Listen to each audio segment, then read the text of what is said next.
एक शादीशुदा महिला के बारे में जब भी बात की जाती है तो उसके फर्ज, कर्तव्य, जिम्मेदारियां सभी कुछ गिना दिया जाता है, लेकिन उसके अधिकारों का क्या? वे अधिकार जो संविधान देता है, कानून देता है, उन अधिकारों से अनजान रहकर वो महिला घरेलू हिंसा तक सह जाती है। आज हम बात करेंगे उन्हीं अधिकारों की जो कानूनी तौर पर शादी के बाद एक महिला को संरक्षण देने की वकालत करते हैं।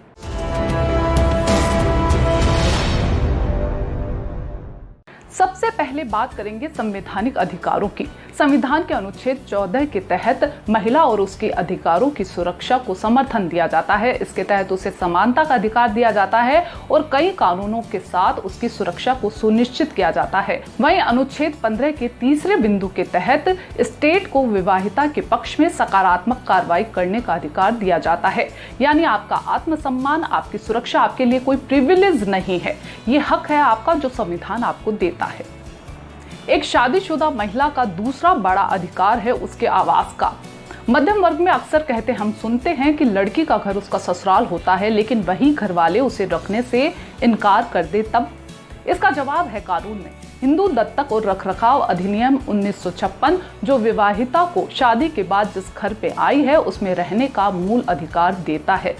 ये वो घर है जो पति पत्नी साझा करते हैं, जिसमें पति के माता पिता भी हो सकते हैं। यदि ये किराए का घर है तो भी विवाहिता वहीं रहेगी। पैतृक संपत्ति है और संयुक्त परिवार है तो भी विवाहिता को वहीं पर रहने का अधिकार है। आपका तीसरा अधिकार है स्त्री धन, यानी हर वो उपहार आपका है जो शादी के दौरान या उसके बाद के समारोह में आपको मिला है।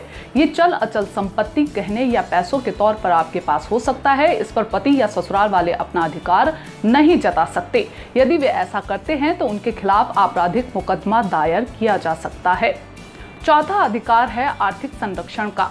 एक पति की जिम्मेदारी है कि वो अपनी पत्नी और बच्चों को भोजन, आवास के साथ अन्य सुविधाएं मुहैया करवाए।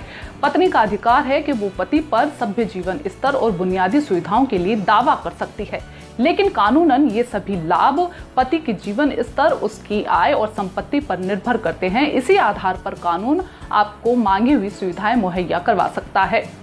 यदि दोनों के बीच मनमुटाव है तो आपराधिक प्रक्रिया संहिता 1973 की धारा 125 के मुताबिक गुजारा भत्ता का दावा पत्नी कर सकती है। वो अपने पति की कुल आय का 25% तक गुजारा भत्ता के रूप में मांग सकती है।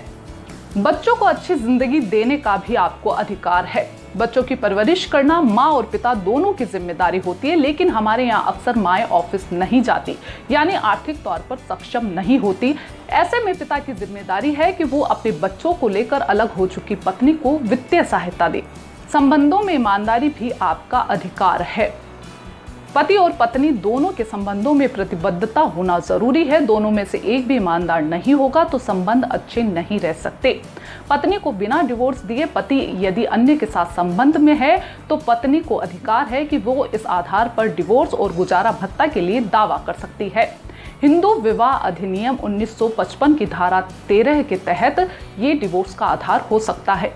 अब बात करेंगे सम्मान के साथ जीने के अधिकार की। किसी भी महिला को उसके पति और ससुराल वालों के साथ आत्मसम्मान के साथ जीने का कानूनी अधिकार है। उसे उस जीवन शैली पर भी अधिकार है जो पति और ससुराल वालों की है। यदि उसे किसी तरह से कमतर आंका जाता है तो वो कानूनी तौर पर सम्मान का अधिकार मांग सकती है। इसके साथ ही अपने प्रति हुई किसी भी तरह की शारीरिक या मानसिक प्रताड़ना के खिलाफ आवाज उठा सकती है। अपने माता पिता की संपत्ति पर भी आपका अधिकार है। देश का संविधान, देश का कानून ससुराल और पति के साथ रहने के कई सारे अधिकार देता है। इसी कानून के तहत आपके माता पिता की संपत्ति पर भी आपका बराबर का अधिकार है। हालांकि हिंदू उत्तराधिकार अधिनियम 1956 के मुताबिक बेटियों को बेटों के बराबर संपत्ति में अधिकार नहीं था। 2005 में इस अधिनियम में संशोधन किया गया। इसके बाद बेटियों को, चाहे वो विवाहित हो या अविवाहित हो, अपने भाई के समान संपत्ति में अधिकार दिए गए हैं। बेटी अपनी माँ की संपत्ति में भी हकदार होती है। यदि ये हक उसे सहज रूप में न दिए जाएं तो कानून का सहारा लिया जा सकता है। ये किसी भी बेटी के लिए समानता का अधिकार के तहत आता है। इसीलिए माता पिता दहेज न देकर उन्हें उनका संपत्ति में अधिकार जरूर दे।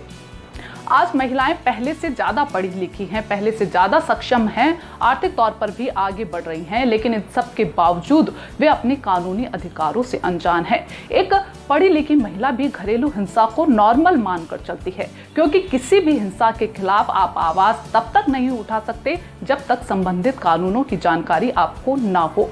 इसके लिए आज भी हमें कानून विशेषज्ञों की सलाह लेनी पड़ती है, जबकि ये बेसिक एजुकेशन में शामिल होना चाहिए। ये शो आपको कैसा लगा और किस तरह के मुद्दों को यहाँ पर उठाया जाना चाहिए, कमेंट बॉक्स में जरूर लिखें। शो को देखने के लिए शुक्रिया।